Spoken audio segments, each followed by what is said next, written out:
Hi, this is Matt Paulson, and today we're going to watch a video. One's ex-Muslim, one is a Muslim, and they're going to go at it, contrasting the two views, one being pro-Islam, the other one being anti-Islam. But I want you to see, let's analyze the words that come out of their mouths. Let's look at what the Muslim woman says and see if it's true or not. On the left-hand side, we have the ex-Muslim, Nura Khan. On the right-hand side, we have Fahima Muhammad, the Muslim. Nuria Khan. Nuria, should Muslims in Britain convert? Or even if they're not converting to Christianity, should they walk away from the Islamic faith? Look, Dan, that is a beautiful thought. I would ideally, in a perfect world, I would love for that to happen, because we need to understand Islam cannot be lumped in with any other religion. It's not just a personal faith you adhere to behind closed doors. It has a de facto political element to it. It is constantly trying to encroach in public life. It is trying to impose itself and remove and erode secular democratic values that we have, years, people in this country have fought and died for those values.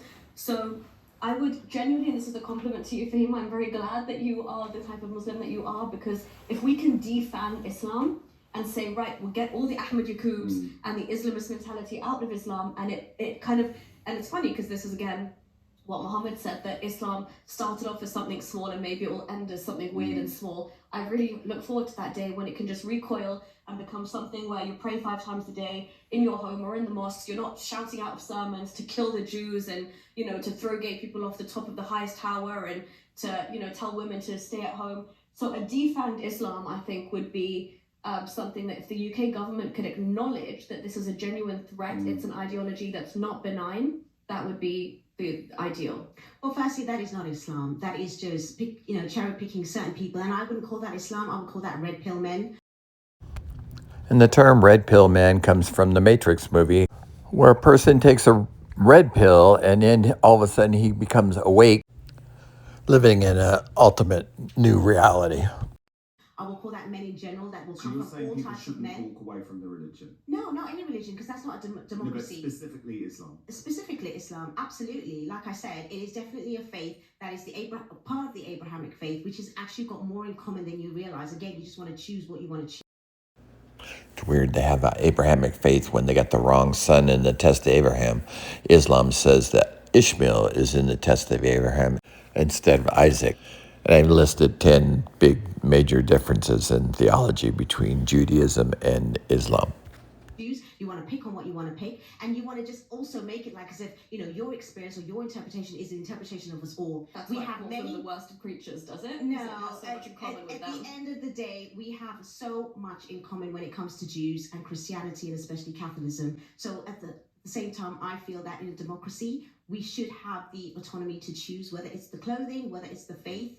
And we do have laws which are very strict. And I do believe in that fact that, if there is any risk, then that has already been taken care of. Yes, there's flaws, and it needs to be in processes. As just a citizen of Britain, I am deeply concerned about Islamism. And I look at Islamism, which one is it? All of it, I guess, for all you. Of it, yeah.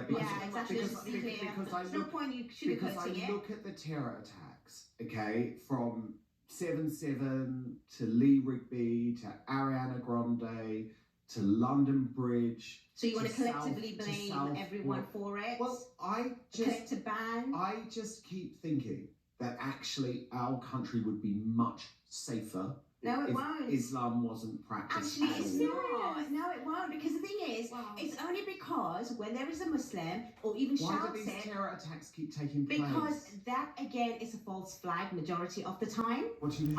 In discussions about violence in the UK, the term is misused online when people generally assume the attack was secretly orchestrated by another group. And the burden of proof is on the Muslims, who tries to say that it's not a real Muslims that are committing these violence in the UK.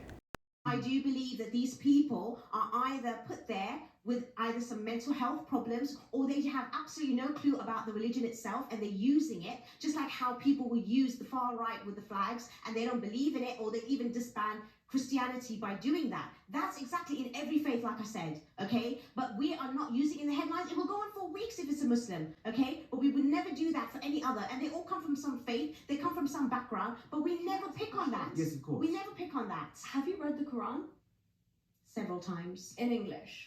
Both Arabic and English. So you're telling me you can't see a link where it says go and kill the unbelievers, or where the Jews and Christians...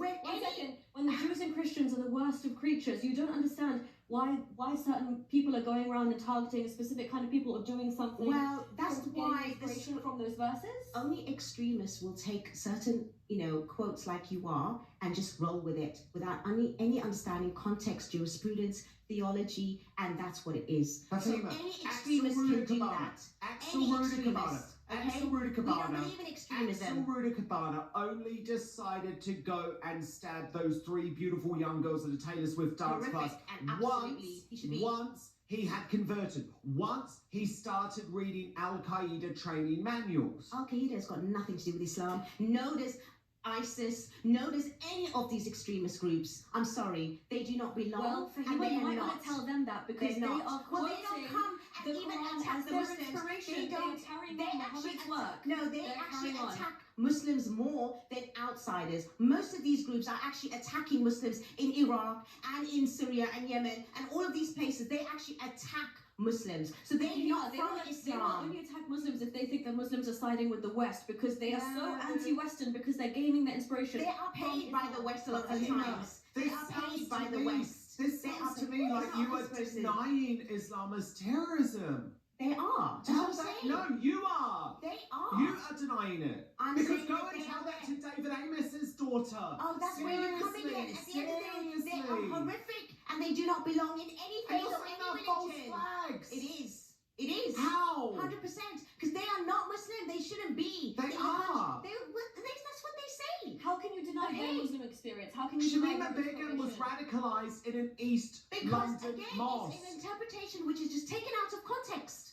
They have no understanding of learning. They have no way of believing in the way in which should be. We are here to live as Muslims, to have peace and to coexist. We need to coexist and have peace. I know. And that's how it should be. I know. And that's how it is. To submit. Because we are actually living in peace. It's just that when crimes happen from every group and it is only Islam, that's because only you're now denying terrorism. I'm not denying it. You are. I'm saying that you're they saying are it's false. nothing to do with Islam.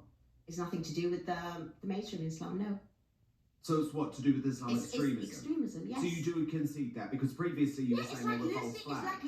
It's like looking at some of the Talmud or the sort of like, the Torah and looking at things that was there 100 years ago, which does not apply but now. I want you to be honest. It's the same thing. I want you to be honest, because I've looked at a lot of Green Party candidates, for example, who say that, like Mark Adderley, Nadia Sawala's husband, who says that he believes that 9/11 was a false flag and it was actually committed by Israel, that October 7 was actually a false flag and it was committed by Israel. I mean, if you believe that, feel free to say it.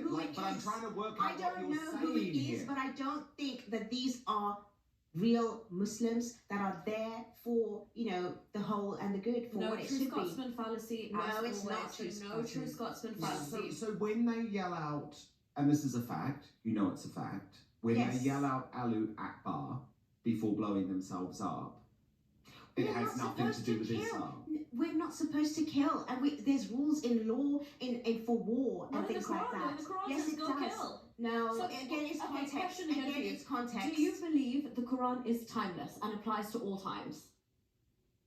Yes, it does. There we go then. So why are you saying that was? But do you not understand? It was then because again, that's a big gotcha moment. No, it's not a gotcha moment because again, it is interpretation of context. You're saying that the Quran applies today. It does apply now with the right interpretation of what that means. And only you know that. Only you and your one scholar who says there's not rainbows. It is not. It's everyone that's living in the UK. Otherwise, we're all going to be, really. It's everyone. All of Muslims. Of course, we're living in peace. Islamists who are on the MI5. So you're accusing all these 2 billion Muslims who are practicing to be part of that? I'm Are you accusing all absolutely of the ones that crazy? make up the MI5's watch list. Well, No, Fahima, I do want to know. That is absolutely but ridiculous your to say deputy things leader, like that. your deputy leader, a man I presume you respect, Moth and I don't respect anyone. I only acknowledge people. I don't